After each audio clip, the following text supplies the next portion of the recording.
Olá, bom dia para você que estava ligado na programação do SBT. Agora é hora das notícias que mexem com a nossa vida. Jornalismo responsável, mas do nosso jeito, do seu jeito, do jeito do SBT.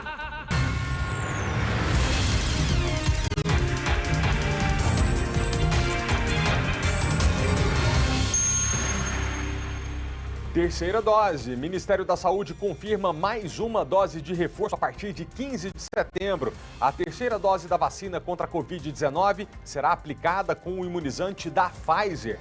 Nos supermercados, 2 sacolinhas de comida dão R$100. Você já reparou? Tá caro, né?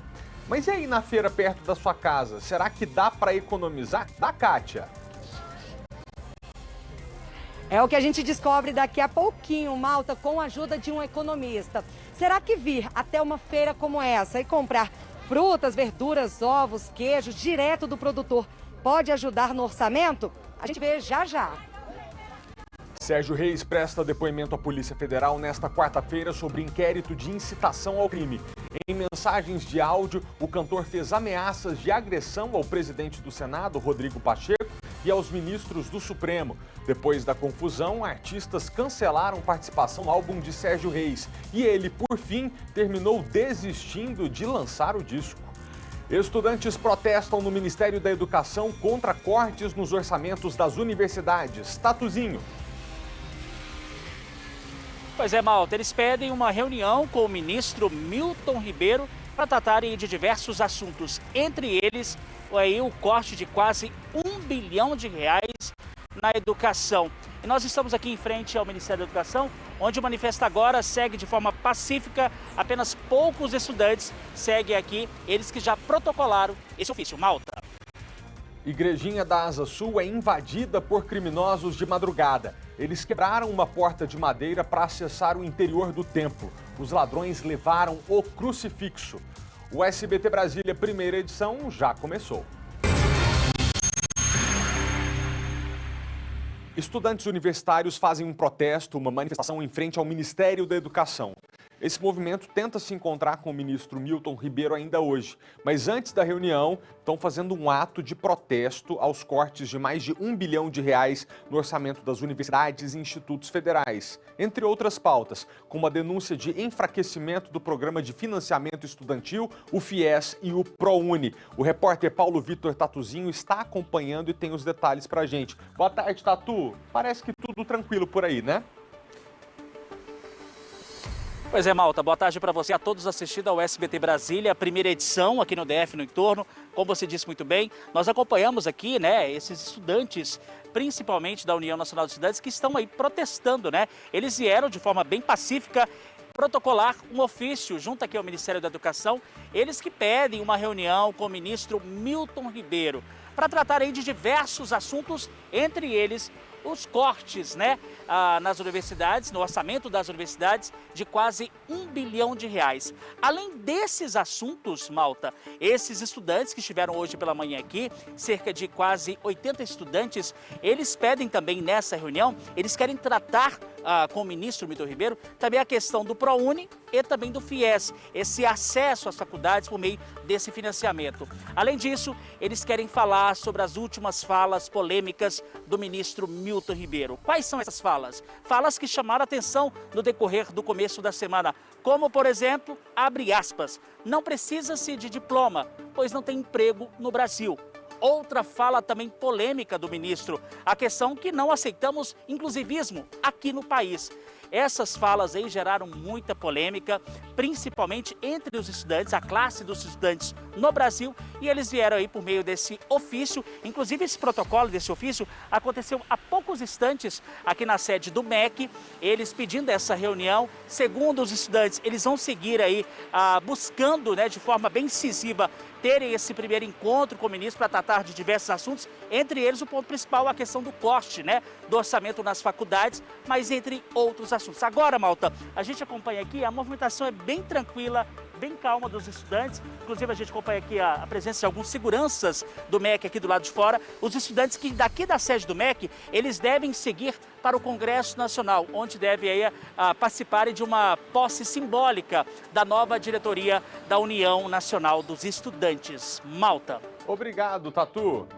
A ministra Carmen Lúcia, do Supremo Tribunal Federal, negou ontem o pedido da defesa do ex-secretário de Saúde, Francisco Araújo, para não comparecer ao depoimento da CPI da Covid no Senado Federal. A oitiva está prevista para amanhã, a partir das 9h30 da manhã. O ex-secretário deverá comparecer, mas ainda segundo a decisão da ministra, terá o direito de ficar em silêncio naquelas perguntas quando considerar que pode produzir prova contra si mesmo. Ele também poderá levar um advogado para o acompanhar durante o depoimento. De acordo com a decisão, Araújo deverá comparecer à comissão e dizer a verdade sobre os fatos que não o incriminem. Ou seja, apesar de poder ficar em silêncio, a ministra não autoriza que o ex-secretário deixe de dizer a verdade durante a oitiva. Francisco Araújo foi preso no âmbito da Operação Falso Negativo do Ministério Público do DF. Ele e outros ex-integrantes da cúpula da saúde são suspeitos de fraudarem compras de testes rápidos para a detecção de Covid-19, com suspeita de superfaturamento, de favorecimento de algumas empresas e superfaturamento dos testes.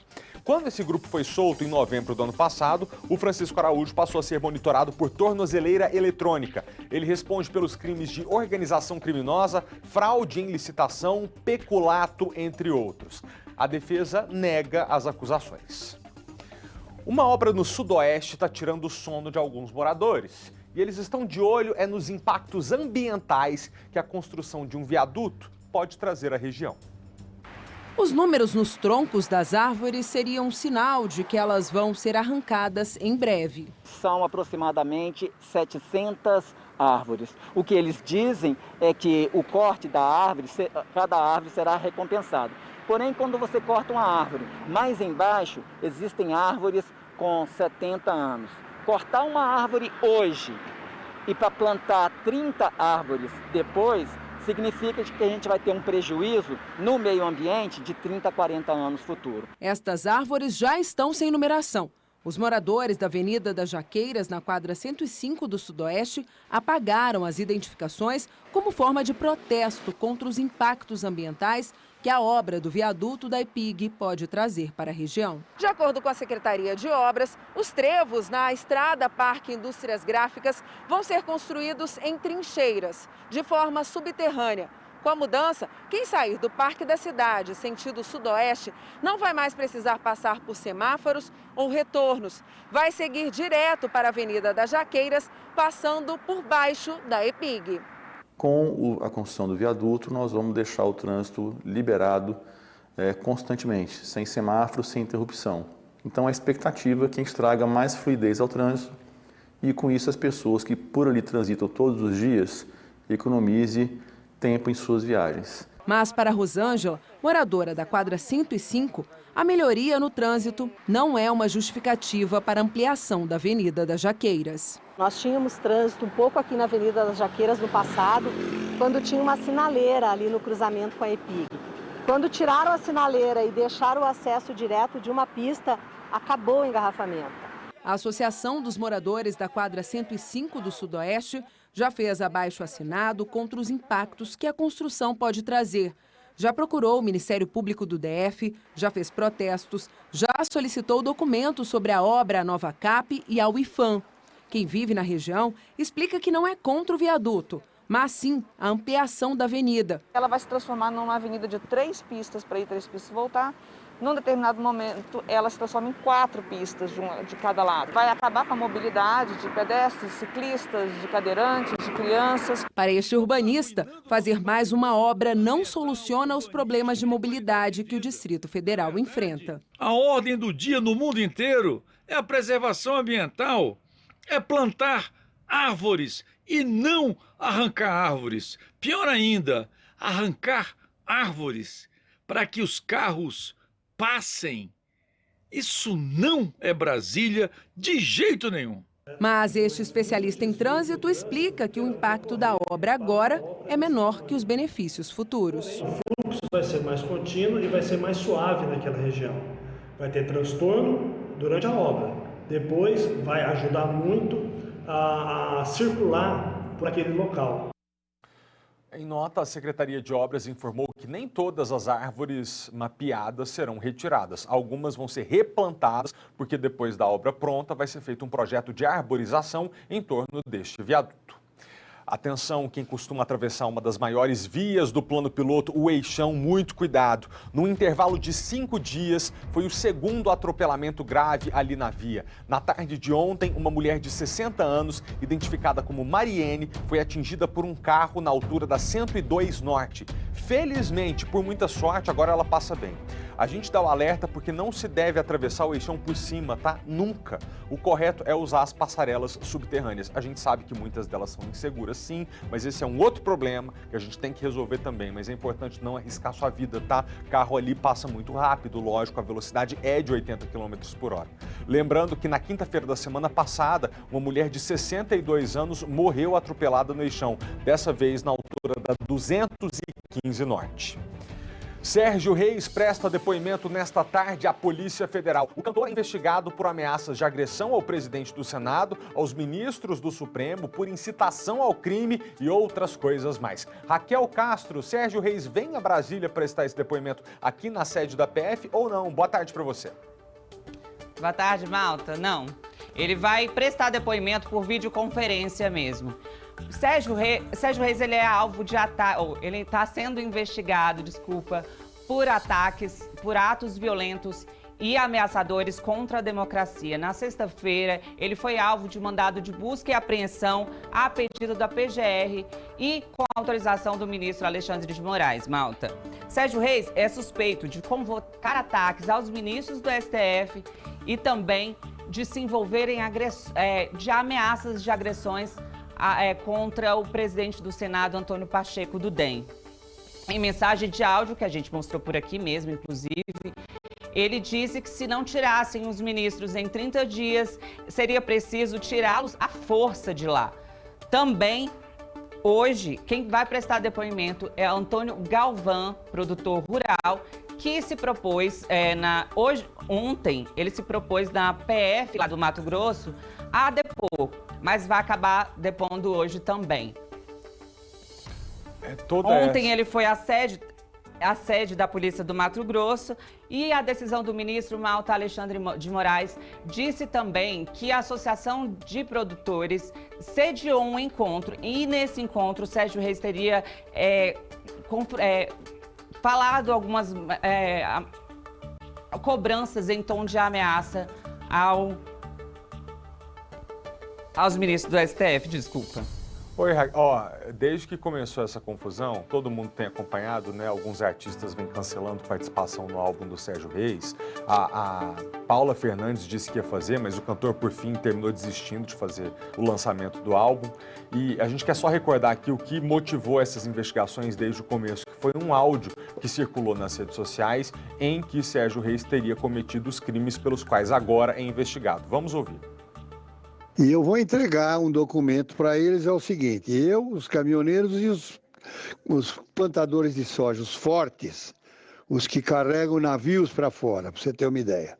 Daí, eles vão receber um documento assim, vocês têm 72 horas para aprovar o voto impresso e para tirar todos os ministros do Supremo Tribunal Federal. Não é um pedido, é uma ordem.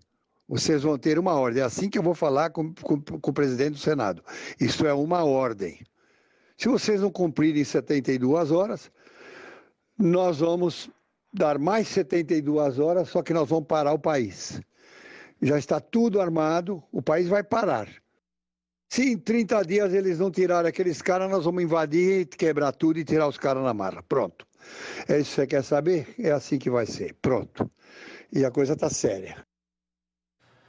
Pessoal, ontem a gente fez uma enquete ao vivo aqui no jornal e 60% dos nossos telespectadores disseram que por causa do preço da gasolina, eles estão precisando cortar até nos gastos essenciais, como alimento, por exemplo. Agora, quem dera comida fosse um negócio barato, né? A pessoa está precisando economizar na gasolina para comprar comida, mas comida está muito caro. Nos últimos 12 meses, segundo o IBGE, a inflação dos alimentos já está em quase 10%. A Kátia Gomes está com a gente ao vivo agora. E Kátia, com tanta gente precisando fazer as contas mesmo para comprar alimento, vale mesmo a pena ir até a feira de rua em vez de ir ao supermercado que a gente costuma frequentar? É com você, amiga. Boa tarde. Oi, Malta, boa tarde. Vale a pena, ainda vale muito a pena. Mas olha, uma dica importante do economista é o seguinte: a pessoa precisa comparar aquela feirinha ali do bairro dela com o supermercado do bairro. Porque se comparar, por exemplo, uma feirinha aqui do Plano Piloto com o supermercado de uma região administrativa, como por exemplo Ceilândia, provavelmente vai estar mais caro na feirinha. Mas aí a pessoa teria que sair do plano, gastar gasolina, gastar passagem para chegar até o supermercado, então não dá para fazer essa comparação. Inclusive, nós convidamos um economista, Francisco Rodrigues, que está aqui ao meu lado, para dar dicas importantes. Francisco, obrigado pela sua disponibilidade de participar aqui ao vivo com a gente. Então, eu vi que você fez o dever de casa antes, fez as contas, deu para perceber que aqui a pessoa consegue sim economizar? Consegue sim, boa tarde para todos. A feira é sempre uma grande opção em termos de verduras, frutas e legumes. Aqui você consegue, na região central de Brasília, economizar até 90% dependendo do produto que você vai comprar. E a vantagem é que aqui você pode comprar em unidades ou pacotes que já são definidos pelo feirante. Tem a melhor opção, produtos de qualidade, e você vai comer de forma mais saudável. Vou convidar você para dar uma voltinha aqui e vai me contando quais são os vilões hoje. Você disse que queijo está muito caro. Queijo está muito caro, tem a questão da estiagem, tem a questão também do leite, que está muito alto, né? Então, em relação ao queijo, se a gente comparar dessa feira da região central com outras regiões de Brasília, a economia pode ser de até 80%. Então, é muito importante pensar como eu posso economizar e se eu vou continuar consumindo o queijo fresco ou mussarela. O negócio é sempre pechinchar, né? Então, eu acho que uma dica importante é que na feira a pessoa consegue negociar diretamente com o vendedor. Eu vou conversar aqui com a Eliana, que eu já falei com ela. Eliana, mulher, vem cá, fala comigo. Você é boa de negócio? Se a pessoa pechinchar, você faz mais barato? Com certeza, com certeza. Aqui a banca da Baiana, da Eliane, o melhor preço da feira é aqui. Mercadoria toda fresquinha, colhidinha da horta, produção própria. Vamos fazer uma continha aqui com o economista rápido? Por exemplo, quanto é que tá esse saquinho aqui de limão? Esse aqui tá 5. Esse tá 5. E esses pacotinhos todos são 3 por 5. Esses todos 3 por 5. Ó, barato, né? 3 por 5? 1 é 2, aí eu faço 3 por 5. 1 é 2, 3 por 5. Isso. Francisco, e é isso. Vale aqui dá aproximadamente quantos quilos aqui? Dá umas 400 gramas, 500 gramas? Isso aqui dá 1,2 kg, 1,3 kg. 1,2 kg. Então aqui ela vai ter economia aqui de no mínimo 80% nesse produto. Né? Bom demais. Então, comprando limão, comprando, no caso aqui é o cará, né? O cará na feira, sendo vendida pelo produtor direto, além de consumir um produto de altíssima qualidade, vai ter uma economia de 80%. Então aqui em Brasília é melhor optar pelas feiras como essa do que ir para os mercados de bairro. Pois é, ia falar justamente isso.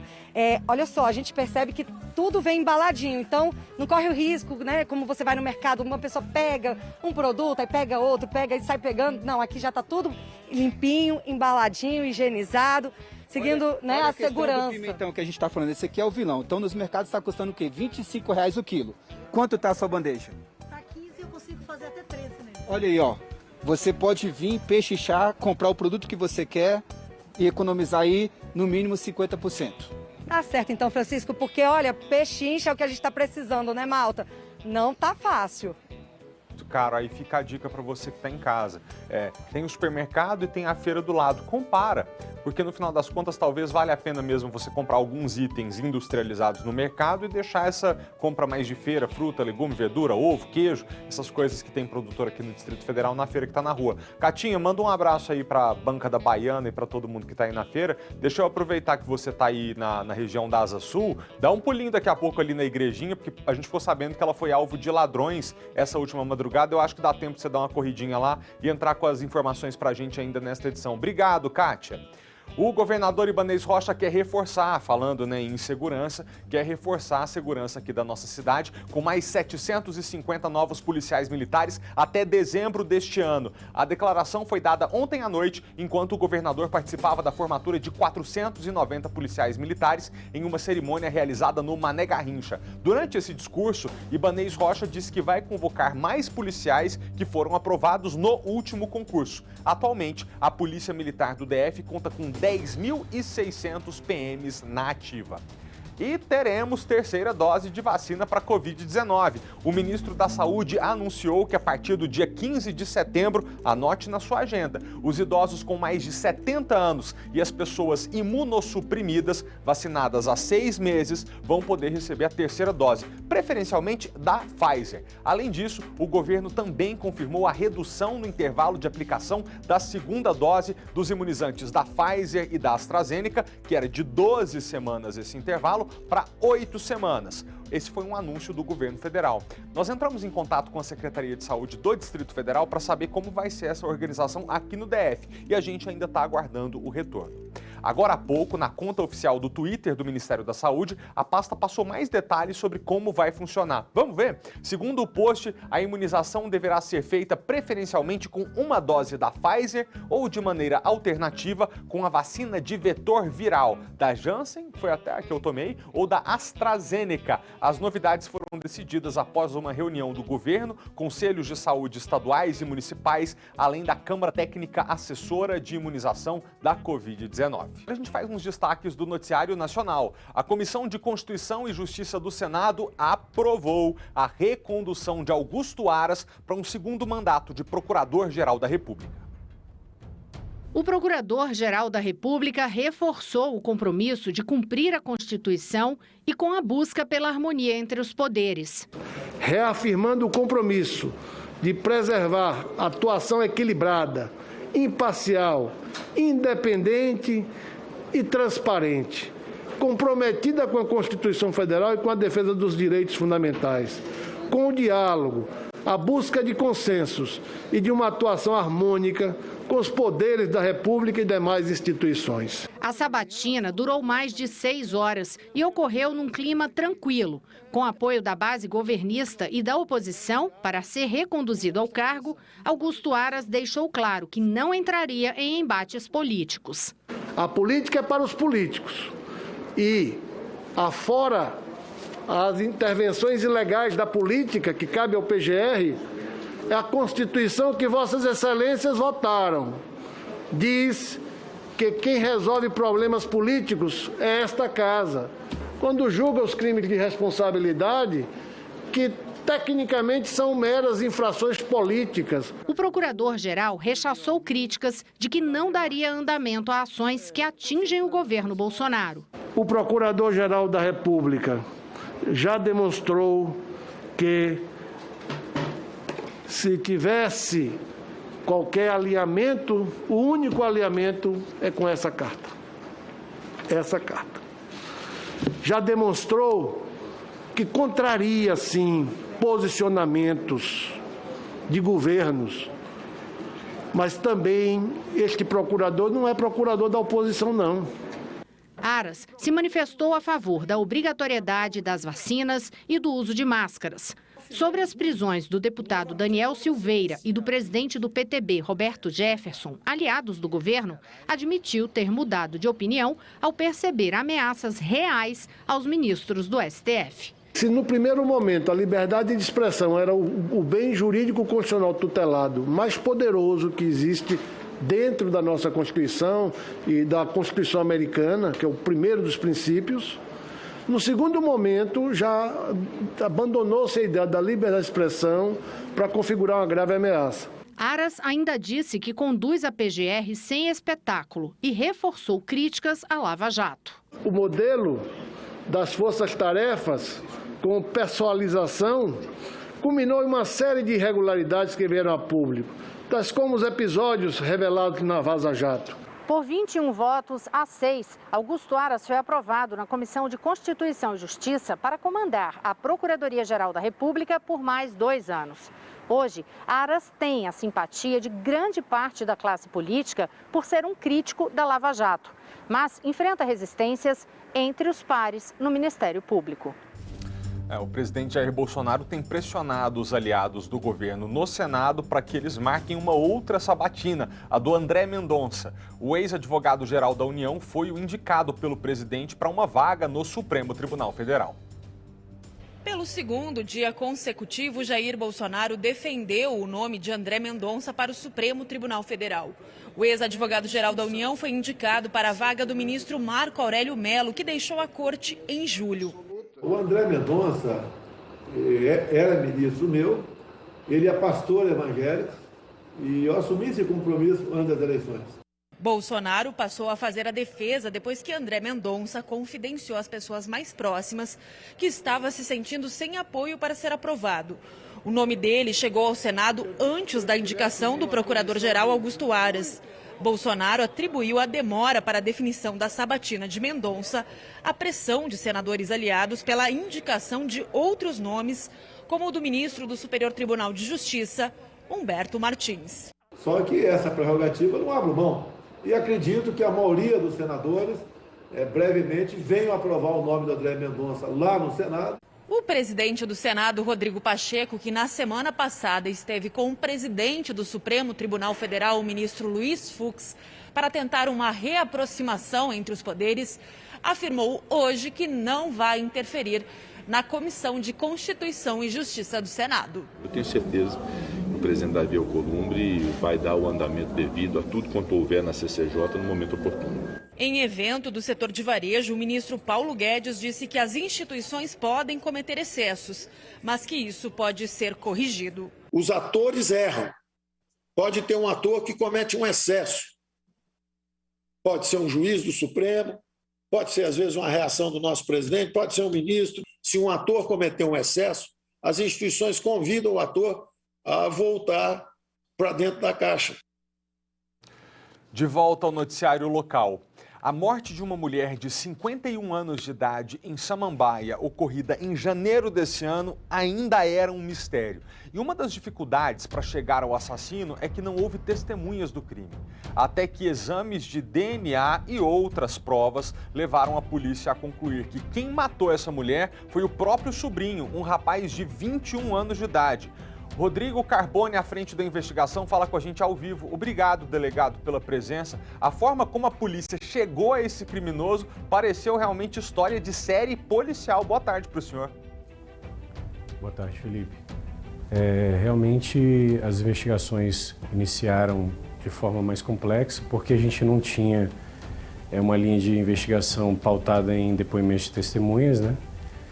E então nós tivemos que trabalhar com as provas periciais e graças a Deus a gente conseguiu chegar no resultado final aí e identificar o autor do crime.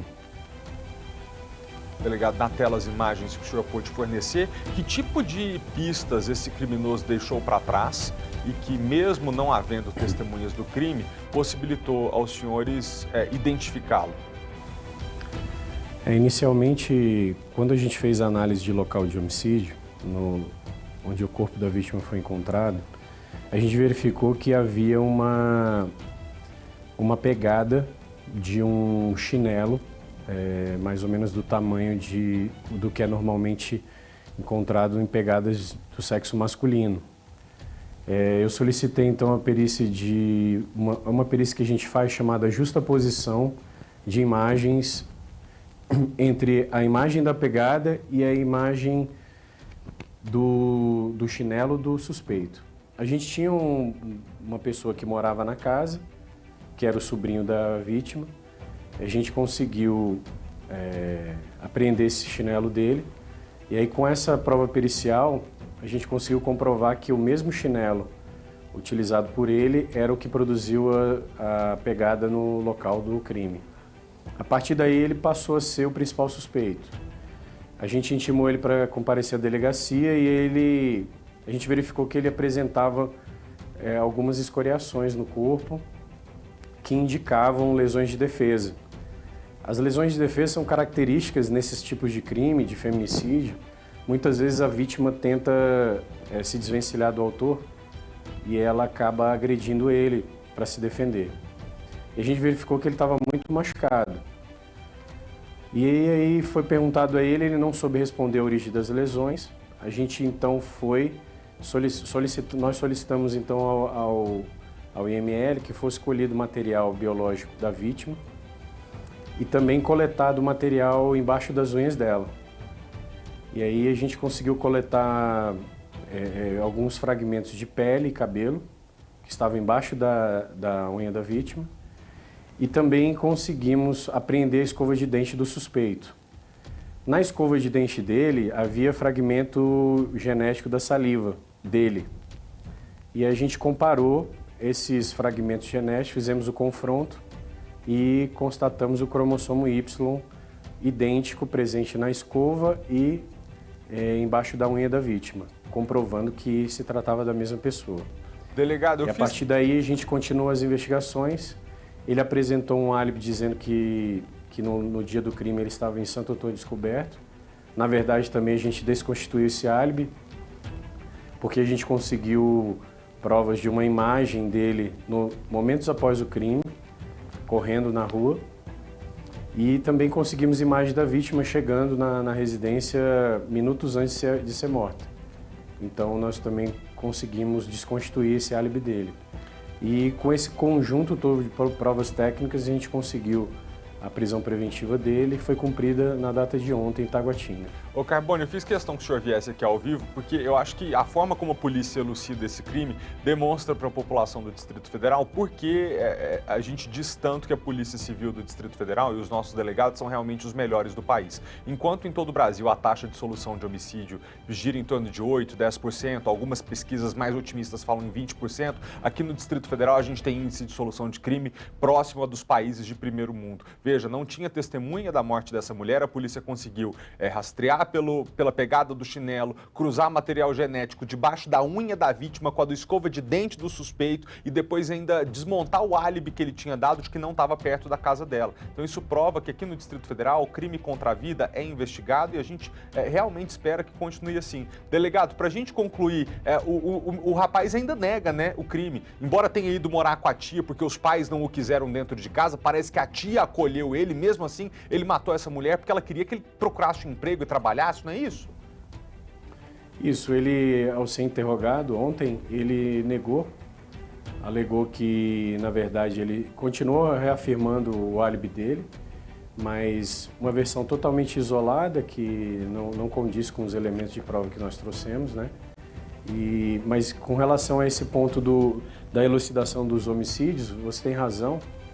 Graças a Deus, a Polícia Civil do Distrito Federal tem um êxito, uma estatística bem grande, bem alta, de resolução dos crimes contra a vida, dolosos contra a vida, notadamente os feminicídios, né? Nós temos um protocolo aqui de atuação específica para feminicídios, né? E damos uma prioridade absoluta a esses casos e, graças a Deus, a gente tem conseguido dar uma resposta à sociedade à altura do que ela espera. Muito obrigado, Rodrigo Carbone, ao vivo no SBT Brasília. Eu sei que o senhor se deslocou rapidamente lá de Samambaia para estar presente aqui na sede do SBT. Agradeço ao senhor pela participação. Bom trabalho. A gente volta já, mas antes tem a previsão do tempo. Vamos ver junto como que tá o céuzinho de Brasília hoje? Céuzinho não, né? Céuzão! Céu claro, sem nuvens e temperatura nesse momento 26 graus. A umidade relativa do ar está em 32%. E o nosso jornal volta já. Esse é mais um dia de acampamento dos indígenas na esplanada dos ministérios. O Tatuzinho que estava lá no Ministério da Educação, atravessou a esplanada, agora está lá com os indígenas e mostra pra gente ao vivo a movimentação. Tatuzinho, teve até cantor famoso aí dando uma força para os manifestantes, é isso? Com você. Com certeza, Malta. Boa tarde para você mais uma vez. Nós falamos ao vivo aqui do acampamento indígena que foi montado aqui na esplanada dos ministérios. Veja só, são cerca de 6 mil índios aqui presentes. Começaram a chegar no último domingo e eles devem ficar aqui em Brasília até o próximo dia 28. Tudo isso, Malta, porque hoje é um dia decisivo para eles. Porque o Supremo julga hoje a questão do marco temporal. O que é isso? Os índios só podem reivindicar a demarcação de terra, ou seja, nas terras nos quais eles já estão desde 1888 ou até a data da promulgação da Constituição de 1988. Então, portanto, há uma expectativa muito grande, principalmente pela classe, São cerca de 6 mil índios, de um total de 170 etnias. Eles que estão na expectativa de que o STF, nesse julgamento, rejeite essa questão do marco temporal.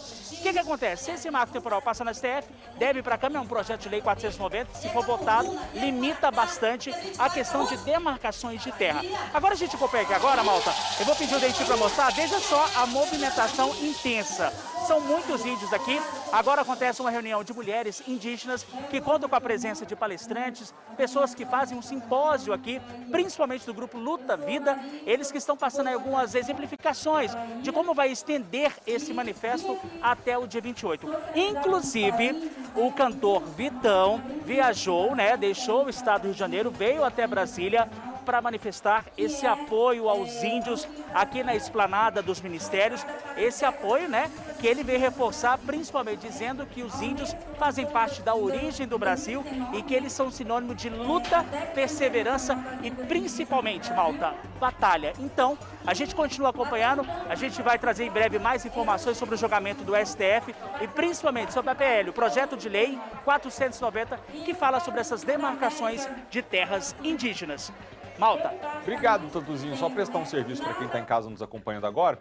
Como você está vendo, tem muito manifestante ali na área da esplanada dos ministérios. A qualquer momento eles saem para uma passeata ou outra. Pode ser que o trânsito se complique. Para você não ficar ali preso no engarrafamento, pegue as vias alternativas. Obrigado, Tatu. Nosso jornal volta em instantes, então não sai daí, porque no próximo bloco a gente fala sobre o furto que aconteceu na Igrejinha da Asa Sul. Mais uma vez, hein? Bandidos levaram até o crucifixo. Já pensou? Vai rezar com isso? Um crucifixo roubado? Não vai perdoar pecado nenhum. A gente volta já já. Estamos de volta ao vivo, 12h33. A Igrejinha da Asa Sul, que fica ali na 307/8, foi mais uma vez invadida por ladrões na última madrugada. A gente vai voltar a falar com a Kátia Gomes. Lembra que a Kátia estava na feirinha? Como era pertinho, ela saiu correndo e foi lá na Igrejinha e agora tem as informações. Ô, Kátia, os bandidos deram muito prejuízo dessa vez? Olha, Malta, não muito prejuízo, mas assim, é um prejuízo mais, né, emocional, tanto para os fiéis quanto para a igreja. Eu vou mostrar aqui para vocês. Na verdade, foi apenas um criminoso, pelo menos isso que mostra as imagens. Ele quebrou a porta aqui, a gente vê que é uma porta de madeira, então é fácil, né, quebrar. Depois, esse criminoso entrou na igreja, ele foi, Malta, até o altar e aqui ele pegou um crucifixo da igreja. Então, ele levou apenas esse crucifixo porque na hora que ele estava roubando o crucifixo, o alarme disparou. Então, na imagem, né, que nós tivemos acesso, mostra ele correndo logo depois que ele pega esse crucifixo. Não deu tempo de levar outras coisas. Ele até tentou entrar ali numa salinha, na salinha da secretaria, onde fica o dinheiro, mas não conseguiu. Eu vou conversar agora ao vivo com o Frei Reinaldo aqui da igreja, para falar justamente, como você disse, Malta, essa não é a primeira vez que a igrejinha é arrombada. Na verdade, Frei, já é a terceira, né, desde o final do ano. Desde outubro, né, menos de um ano, já é a terceira vez que a igrejinha é arrombada. Então isso é muito triste para a gente, né? Perceber que nós estamos vulneráveis aqui, né, e mesmo com as ações que a paróquia tem tentado fazer, né, ainda nós estamos vulneráveis, né, perante essa dimensão externa da igrejinha. Igual eu falei, não é nem tanto um abalo assim, um prejuízo material, também um abalo para os fiéis. Hoje de manhã a gente esteve aqui, eu percebi que muitos fiéis estavam tentando fazer uma oração, mas não podiam entrar porque estava aguardando a perícia. Então todo mundo se sente, né, abalado, fragilizado, é uma igreja, uma violação, né, à igreja. É o desrespeito pelo sagrado, né? E isso para nós católicos, para nós que professamos a fé, é o bem mais valioso.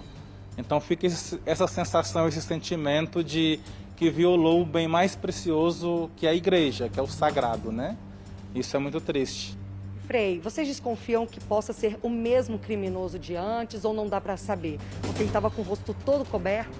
Não dá para saber, né? Há indícios, né, que seja, mas a gente não pode afirmar, a polícia que vai estar, né, afirmando isso, né? E agora, Frei, vocês vão tomar providências, né, melhorar a segurança? Como é que vocês vão fazer? Alguns encaminhamentos já têm sido feitos, né, em parceria com o IFAM.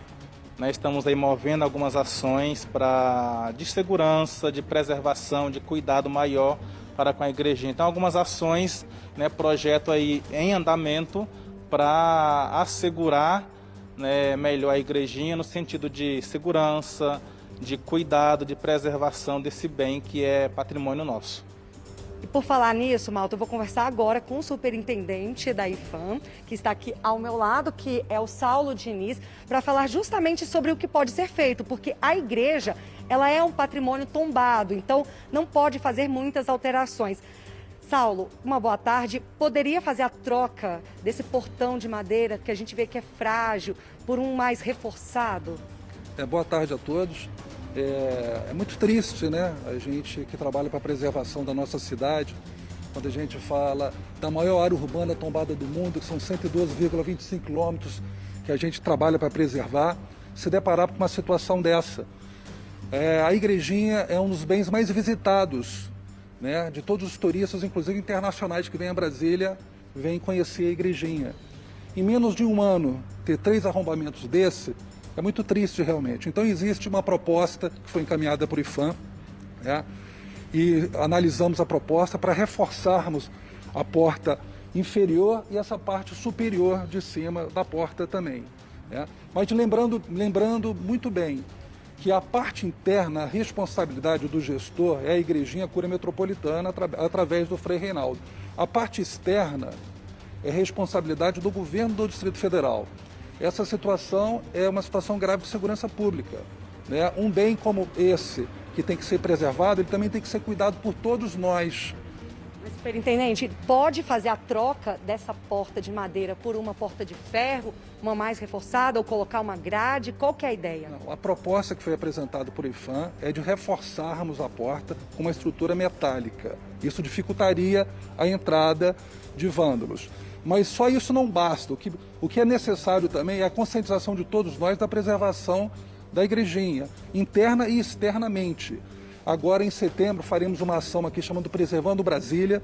O que é Preservando Brasília? Nós fizemos um levantamento técnico da igrejinha, apresentamos para o gestor da igrejinha e ele vai apresentar um plano de ação e dentro desse plano de ação inclui a porta também, tá? Mas, repetindo, é importante que todos nós temos consciência da importância de preservarmos a igrejinha. Não só o IPHAN, não só a igrejinha, mas todo o governo do Distrito Federal também. Certo, Saulo, obrigado pelas informações.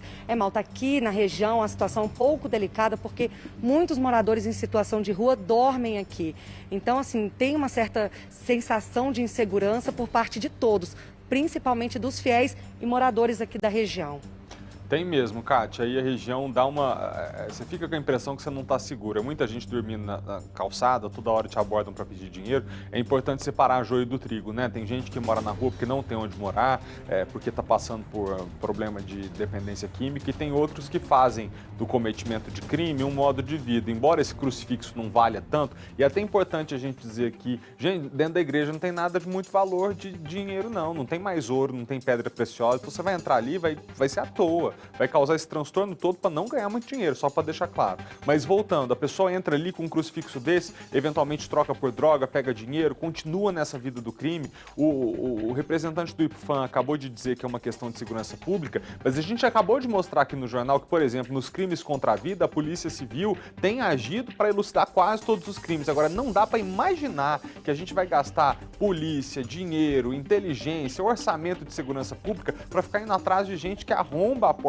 da igreja. Ou seja, uma vez identificada essa pessoa, ela não pode continuar na rua mais. Tinha que ter uma legislação que pudesse colocá-la atrás das grades ou impedida de continuar circulando aqui na rua, convivendo com a gente. Porque se for presa hoje, a legislação é tão branda, mas tão branda, que daqui a alguns dias estará lá de novo para outra vez arrombar a igrejinha, para outra vez causar prejuízo para as pessoas. Complicado. Kátia, obrigado, viu, pelas informações, pela rapidez. Vocês viram que rapidinho ela saiu da feira e foi para a igreja. Fãs do mundo inteiro receberam com muita tristeza a notícia da perda de uma lenda do rock. Charlie Watts, baterista dos Rolling Stones, morreu em Londres aos 80 anos.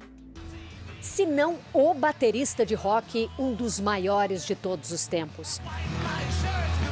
Por quase 60 anos, Charlie Watts deu as batidas aos Rolling Stones.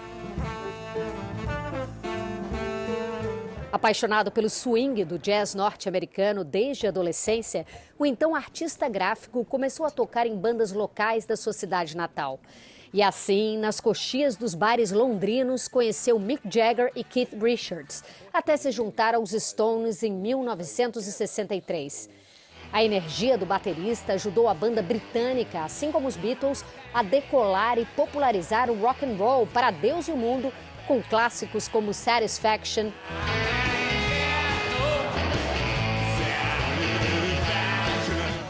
Jumping Jack Flash e Sympathy for the Devil, entre tantos outros clássicos. Como muitos músicos da época, ele abusou do álcool e das drogas até na década de 1980 encaretar de vez. Muitos anos depois, o pai e avô Watts tratou de um câncer de garganta e voltou a tocar. Ele não deixou os palcos até seus 78 anos, com sua última turnê internacional em 2019. Watts já havia compartilhado com o público que não participaria da nova turnê dos Rolling Stones, agora em setembro nos Estados Unidos, para se recuperar totalmente de um procedimento médico e que foi bem sucedido. Nesta terça-feira, o agente do músico anunciou a morte dele aos 80 anos no hospital daqui de Londres, ao lado da família. Choveram condolências entre músicos e artistas. Em vídeo selfie, Paul McCartney disse que Watts era uma rocha. O baterista dos Beatles, Ringo Starr, e Elton John também deixaram declarações nas redes sociais. Dos colegas de banda, o luto em silêncio. Minimalista e sempre estiloso, ele não gostava de solos. Dizia que bateria é para ser tocada com a banda. Seu último single com os Rolling Stones foi lançado no meio da pandemia. Living in a Ghost Town fala de cidades fantasmagóricas onde estamos presos num mundo sem fim.